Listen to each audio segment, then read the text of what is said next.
So number one is dopamine. Dopamine is naturally released when we're storytelling, when we're communicating with people, because dopamine is the pursuit of pleasure molecule.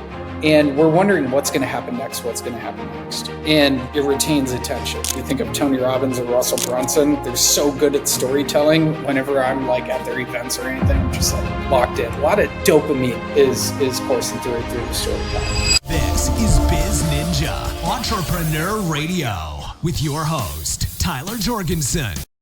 Welcome out to Biz Ninja Entrepreneur Radio. I am your host, Tyler Jorgenson, and today we have somebody who I just met, but I feel like I've known for years. We have a ton of mutual friends. We've probably crossed paths before, but I got to connect with him down in Cabo not too long ago and was really impressed with him. So I'm excited to introduce you to Andrew Kroeze and to get into his story. So welcome out to the show, Andrew. Tyler, thank you so much for having me, man. And everybody listening, Tyler already has changed my life, because when we met at a mastermind about a week ago, he was essentially telling me, you're telling your old story, tell your new story, cut out these offers. And right before we hopped on this podcast, $30K deal came in. And then that same person bought another $30K package for his friend. And it was because we shifted that messaging over the past week from Tyler's advice. So thank you so much for that and having me. Yeah. Oh man, it was my pleasure to just mirror back to you what you were saying. And here's the fun part. Today, we're going to tell your old story. So just for a moment, we're going to go back into your history. When was that moment where you first realized you were an entrepreneur? Like if you go all the way back. Oh man, I love the book, The Great Work of Your Life by Stephen Cope, because I read that 2019, and I had been an entrepreneur for about 3 years at that point. And it made me go back into my childhood and think about, like, this is my dharma, this is my blueprint, this is what I'm made for. And when I was 5 years old, I was on a softball team. My mom signed me up for softball instead of t-ball for some reason. And I had to sell chocolates. And I woke up at like 7 a.m. one morning, a little 5-year-old, grabbed the chocolates and went around the neighborhood. And my parents were word sick, didn't know where I was at. And I came home with an empty box and a handful of cash for selling those chocolates. So there were other things like selling baseball cards on eBay and buying, like, I grew up in a lower middle class family. We never traveled. I was playing baseball. I wasn't able to go to Cooperstown with their assistants. So I bought and sold cards on eBay. But I think it was part of the dharma, part of the blueprint. And I can connect the dots backwards now after reading that book. Yeah. Yeah. Out of over 500 guests, most people were able to see that kind of DNA of the entrepreneur mindset from the point they were a child. And like I have similar things. 5 years old, I was coming up with ways to make money, always selling the chocolates, the magazines, all those things that you have to do for school. Same kind of thing. You had to do it, and I didn't get allowance, didn't get, so if I wanted money to hang out with my buddies, I got to scrap and figure it out. What was your, if that's always been in your DNA, what was the first leap into, kind of real entrepreneurship? Like what was the first real business you did?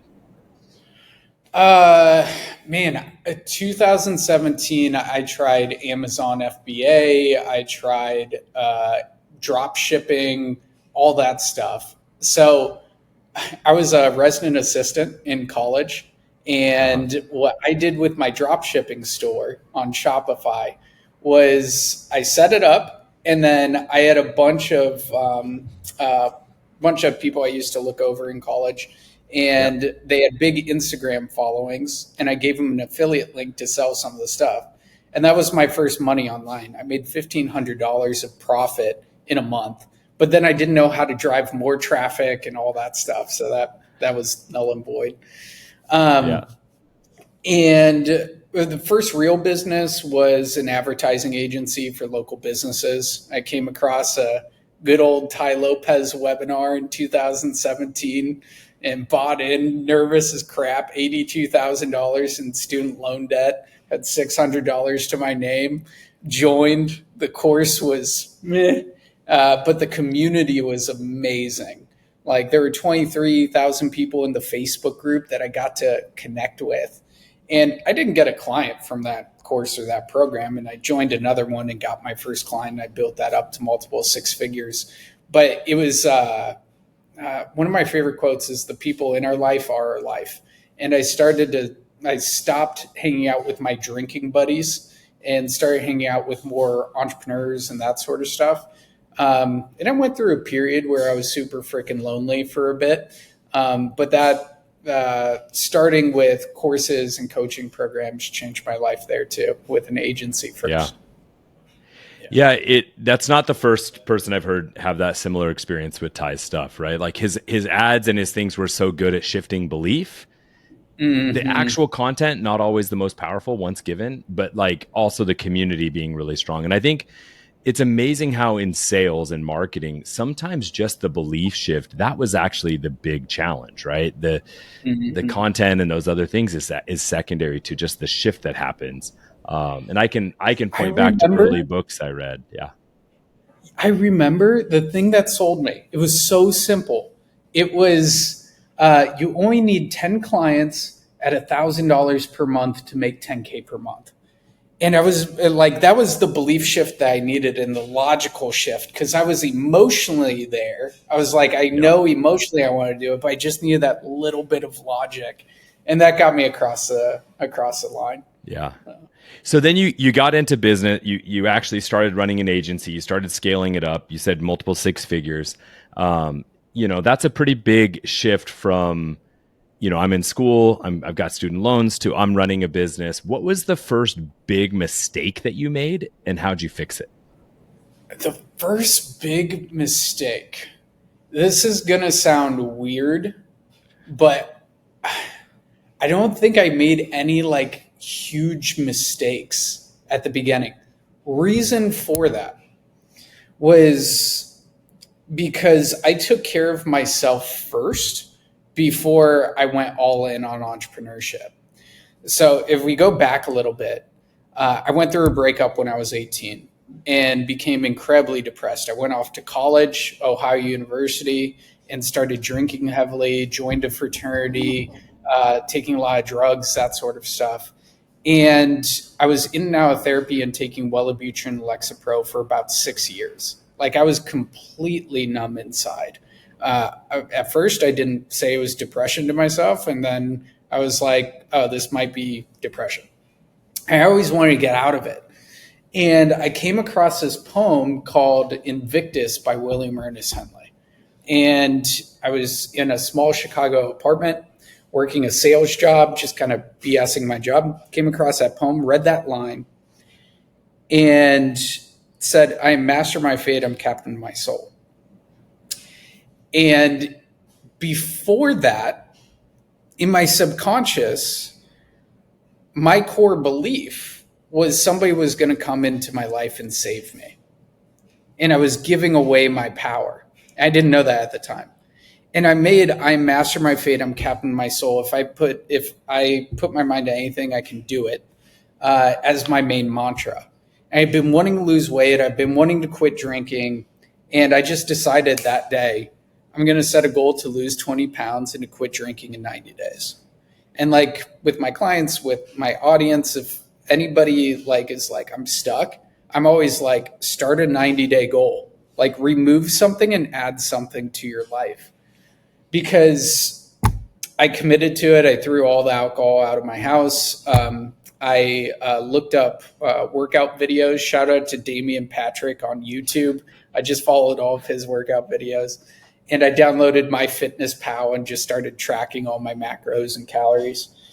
And day 45, I'll always remember this moment. I'm just getting undressed, going in the shower, and I just break down crying.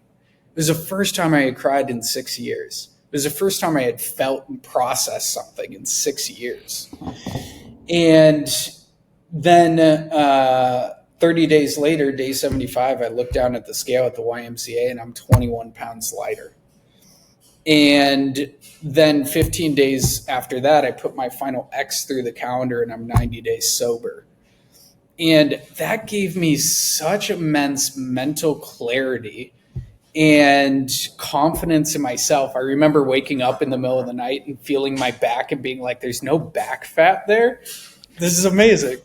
And just building up that confidence that I was just on fire when I joined Ty Lopez's course and Dan Henry's and started my agency.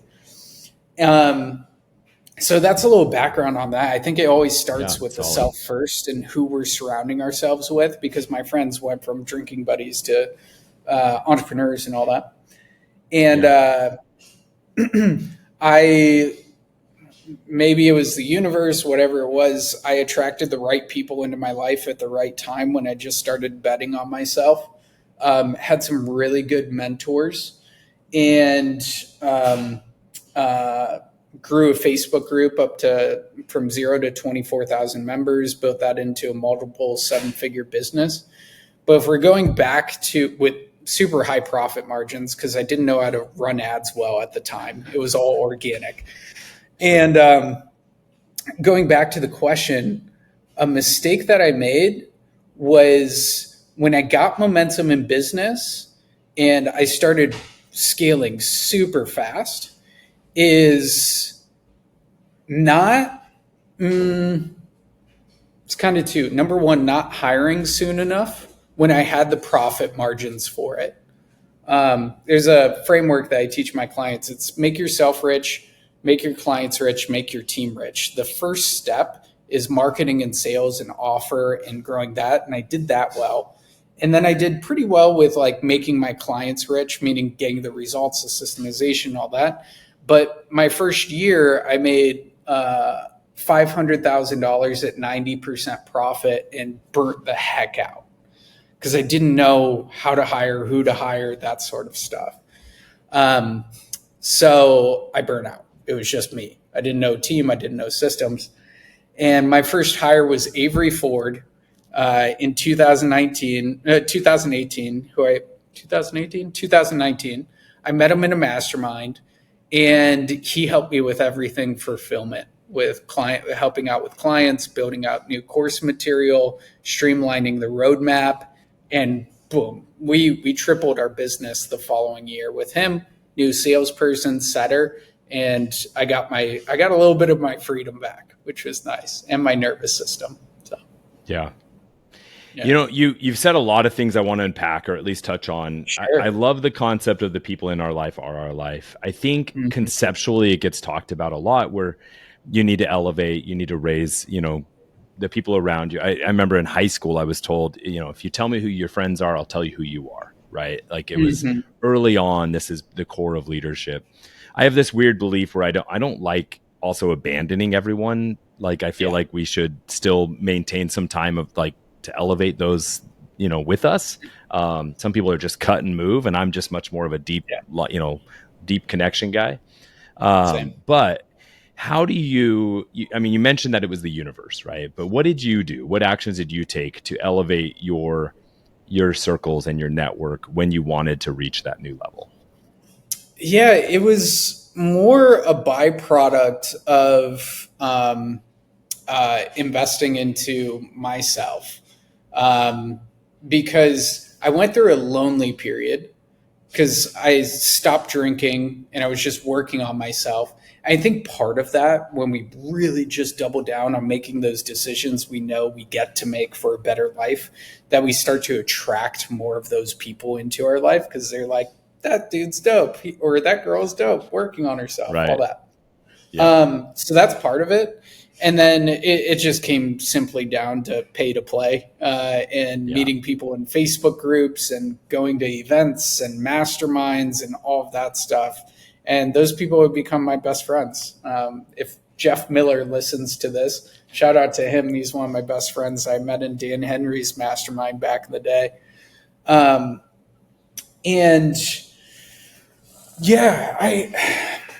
A lot of people talk about mindset, but I think the precursor to mindset is environment. So like I needed to be around new people, new environment to get to where I wanted to go in business, but also in my self mastery. When I burnt out, I went to a Buddhist monastery. My friend invited me to one. And I was not going to be able to heal myself just staying behind the computer, being in the same environment. And going to that Buddhist monastery, I was able to heal so much quicker and get reconnected to myself because of the environment and learning from those monks and all of that. And then when I was single, and was open to finding a girlfriend, I moved to Mexico City, which love Latinas, and there are a bunch of people there. And I met my girlfriend in Mexico here. So I think we adopt that mindset when we're in the right environment. It's just an accelerant, you know? Yeah, absolutely. I love that. I mean, so many times travel or changing state or changing location has allowed me to change state faster. I'll find if I'm like stuck at my desk and not moving forward on a project, even just like getting up, go sit in the sun for a minute and come back. And all of a sudden it's like a new set of energy. I know you're into things like breath work, and changing state is such a big part of the play, but it's like that is amplified even more when you're talking about massive environment change or location change. It's, I'm a huge believer of it. So it's why I think travel is not, I think there's an Anthony Bourdain quote that I always butcher, but it's the concept of travel is not a reward, like for success. It is like necessary for living. And I'm such a believer of that. Yeah, dude, I love that. In one of my best friends, Dakota Lawn Hair, he has a quote. It's kind of a micro script. He just says, "You gotta shake up that snow globe. You gotta shake up that." And I love that concept, especially when it comes to travel or making a new decision. We're just shaking up the snow globe. Yeah. And it's awesome. You had, I mean, really in your first business, you had some serious success. You had levels of success that your average entrepreneur may not ever see, right? I mean, and that's huge. It's what a gift, and what really representative of how hard and committed you are to working. But like you said, you got burned out. What are you doing differently in this go round to make sure you don't just repeat that pattern? Great question. So I have a little secret to share with you. I didn't know what the heck I was doing in my last business. Like, I was just taking massive imperfect action. And one of my favorite quotes, clarity will come in the doing. And I was picking up all these data points. And I was able to grow a big Facebook group. I was able to sell offers from $47 to $60,000. I did $1.1 million in 24 hours at a live event with 200 people. I helped Cole Gordon, who now runs a $40 million sales agency, do $1.1 million in his first year from being a burnout sales rep. Worked with Eli Wild, who's Tony Robbins' #1 salesperson. And Jess Lenoble, who now runs an 8-figure real estate coaching company. And I think that success was just doing things different, being authentic, being real, and not trying to follow another person's, not trying to do the old marketing stuff, because it was like low ticket course and webinar and that sort of stuff. And I was like, no, Facebook group, intimacy marketing, community, DM sales, and 10K to 30K offers is freaking great. I want to work with higher level people. They're awesome. So I didn't know what the heck I was doing. I took a year off. I traveled to Africa, Europe, Central America, all that. And I got to go deep into the self-mastery components. I was just starting to get downloads left and right.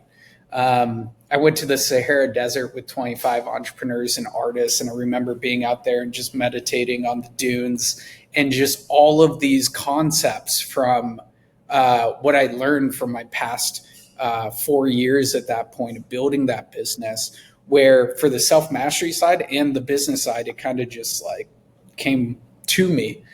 And I love the quote, frameworks, not hard work. And I was able to distill all these frameworks. So now I am huge on self-mastery, And our concept is energize, evolve, execute. Energize your state, evolve your identity, execute your plan. I have a bunch of frameworks around that. And then on the business side, we delete, delegate, automate to the result. So we have simplified systems and processes and automations. And now I'm going super deep on the AI agents and AI automations to make that even more streamlined for ourselves and for our clients. But having a systems mind first going into this business instead of just a lot of messy, imperfect action, which you kind of need both, but more systemization. Yeah. Yeah.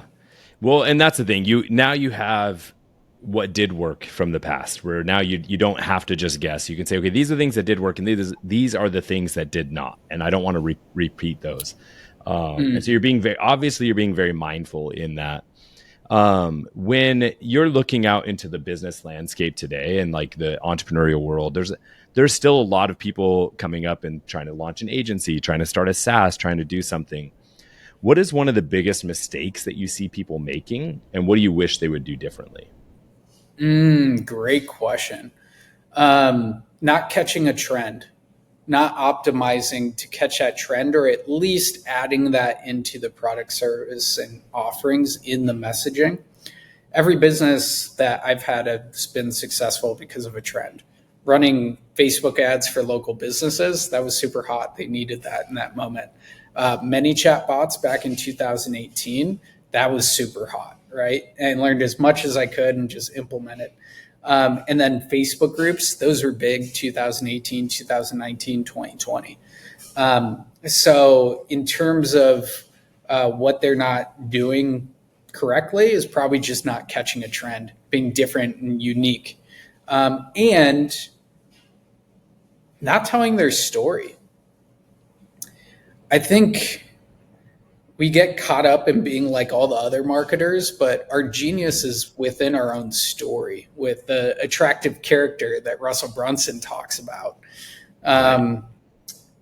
Origin story in the coaching space, mentor or coach story, how we discovered the methodology story, client stories. Like, I think it just comes down to not telling their story enough and not creating that bond and that connection. You've mentioned storytelling, you've mentioned authenticity, you've mentioned really community and connection. Authenticity is something that gets talked about a lot, but this is a weird statement. I don't think people know how to be authentic, because there is a stage of like, you're oversharing or you're bleeding on people instead of just sharing your story, right? How do you find that balance? How do you stay authentic, and what advice do you have to others? Oh, man. Yeah, with authenticity, it could be weird because usually when people are talking about authenticity, they just feel inauthentic sometimes, which is funny. But in my experience, I was the most inauthentic guy in the world when I was depressed for those 6 years. And I think for us to be ourselves, we need to get out of our head and into our heart and into our body. So I do a lot of grounding exercises. And I have a whole framework. Can I share this framework with you? This one thing that I want to get out to the world. For sure. So especially for entrepreneurs, people that are depressed, people that are anxious, we definitely need this understanding of why breathwork, meditation, cold showers, exercise is so important. Because we can go without that stuff and grind it out and chug a lot of coffee, but we're going to hit a head sometime from increased cortisol in the system. Why I was depressed for 6 years, why I burnt out multiple times, was increased stress and cortisol in the system from running thoughts, right? So I was in Guatemala, and I was watching a YouTube video from David J.P. Phillips on the angel's cocktail of storytelling. And I'm a psychology major. I'm like, okay, tell me all these brain chemicals. And he kept it really simple. So to engage an audience and get them focused and all that stuff. There are three neurotransmitters we want to release. So number one is dopamine. Dopamine is naturally released when we're storytelling, when we're communicating with people, because dopamine is the pursuit of pleasure molecule. And we're wondering what's going to happen next, And it retains attention. You think of Tony Robbins or Russell Brunson, they're so good at storytelling. Whenever I'm like at their events or anything, I'm just like locked in. A lot of dopamine is coursing through the storytelling. Then he was like, number two, you need to release endorphins. You need a little bit of humor. So that's the social euphoric molecule, and it can help us reset our system, right? So like working out personally, but that will release endorphins. I'll give you another example. I was at Dr. Demartini's breakthrough experience 3 years ago. Amazing. But this dude is so cerebral. It's like a knife going through the brain.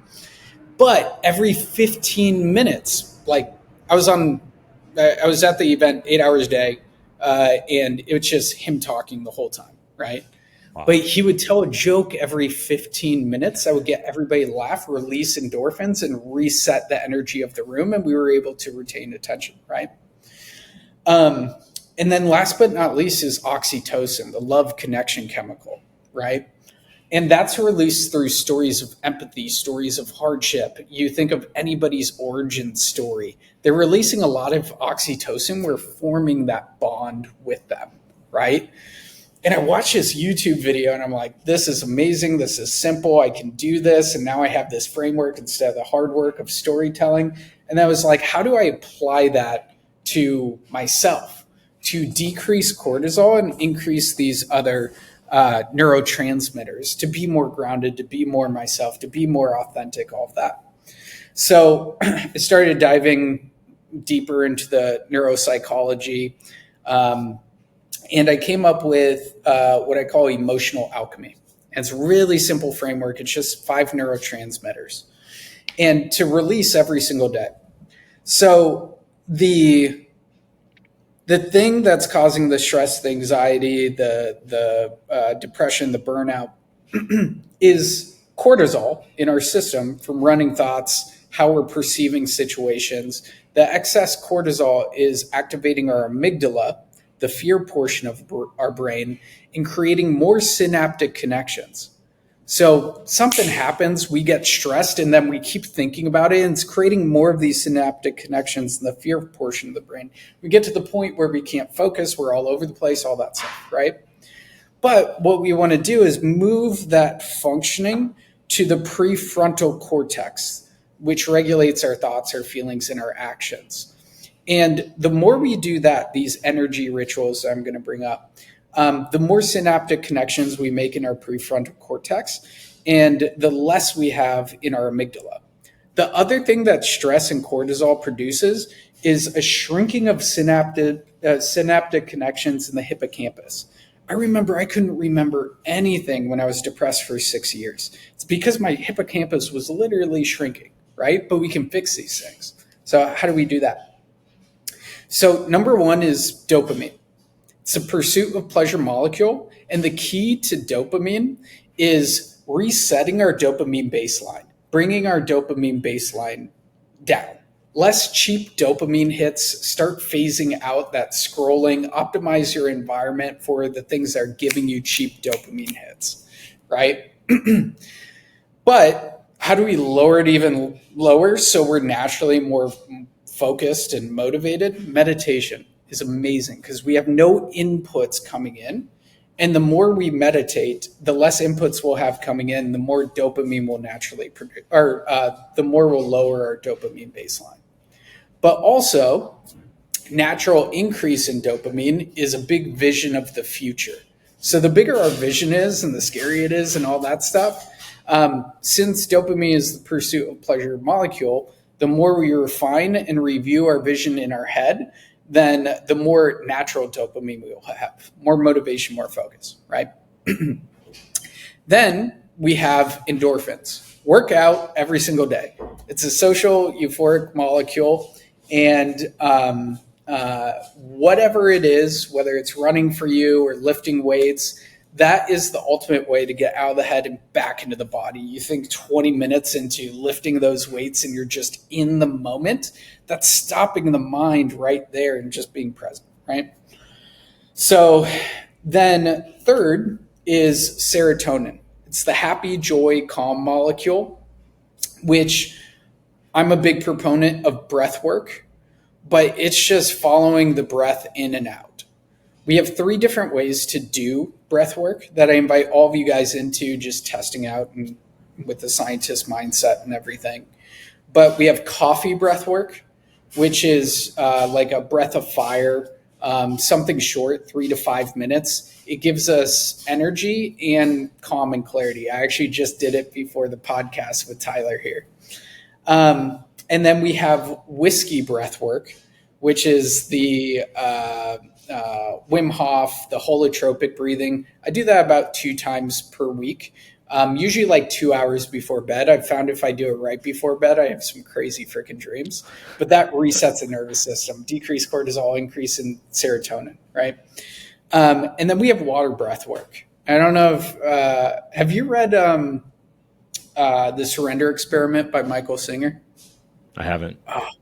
One of my favorite books as well. And it's just about being present in the moment and not thinking and just following the heart, right? So what I'll do to not think is I'll just breathe in peace and breathe out love. I would just focus on my breath. And at first it's like the mind is going, and then I keep going to that breath. So that's a type of water breath work to feel just more flowy in life, right? So there we're producing serotonin. There's also like walks in nature. There's also meditation releases a lot of serotonin, all that stuff, right? And then last but not least is oxytocin. Easiest way to release oxytocin inside of us is thoughts of gratitude, what we're grateful for.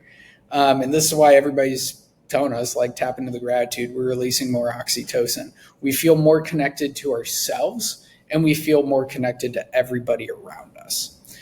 So that is how we decrease cortisol, increase the happy, joy, calm molecules, and we can become more proactive instead of reactive, and notice and be aware of the thoughts in our mind more often, so we can live our life by design instead of by default. I think I love that framework, by the way. So many entrepreneurs have, you start a business because you're proactive, or I mean, there are people that start just out of survival, right? But for the most part, it's an act of proactivity. You're starting something instead of a job or something else. But then you get into just having to wake up and react to the day and just survive. And so I think this reminder and this framework and this emotional alchemy that you mapped out, I think is super powerful for people. Andrew, you're obviously a little bit more balanced in how you approach business. What's one item on your personal bucket list you're going to accomplish in the next 12 months? Oh, personal bucket list. So I have a new fitness goal, losing 6 pounds in the next 6 weeks, because I'm going to Europe with my girlfriend for her first time going over there. That's the first thing that pops into my head. I like that the weight was the bucket list and not the trip to Europe. That's yeah. And you've traveled a lot of places. What's somewhere that you just like would still love to go that maybe you haven't made it yet? Morocco. Yeah. I had such an amazing time in 2021. I went to this place called The Source, and it was with a group of entrepreneurs and artists with a program called Experience House. And it was like the perfect balance of the masculine and the feminine. Side note, one of my another favorite quote, when the two become one, that's when we enter the kingdom of heaven. That's ancient scripture.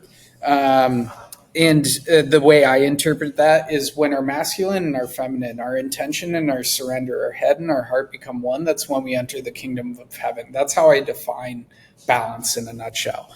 But we had these like 12 artists and like 13 entrepreneurs, and I got to relax with the artists and see this beautiful art, and they were playing music, and then I got to jam out with the entrepreneurs, and It was a beautiful, beautiful month, but we stayed at this place called The Source. And one thing that everybody has to do is go to the Sahara Desert. I've got some videos I'll show you. It looks like a Windows 95 screensaver, and it's so quiet there that you can hear every single thought going on in your head in a beautiful way.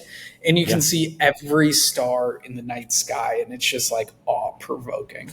So that's awesome. Where should people go to find more about you? Hit me up on Instagram, Captain Kroeze. Let me know your favorite thing from the podcast and if this was helpful. And then we also have a school community. We're rebranding it, but right now it's called the 7-Figure Coach Collective. So if you want free courses and that sort of stuff and hang out with me on a weekly basis, we do a weekly call every Thursday. So those would probably be the 2 best places. Awesome. I love it. Thank you so much, Andrew, for sharing your story. To all my biz ninjas, wherever you're listening, watching, or tuning in, it's your turn to go out and do something.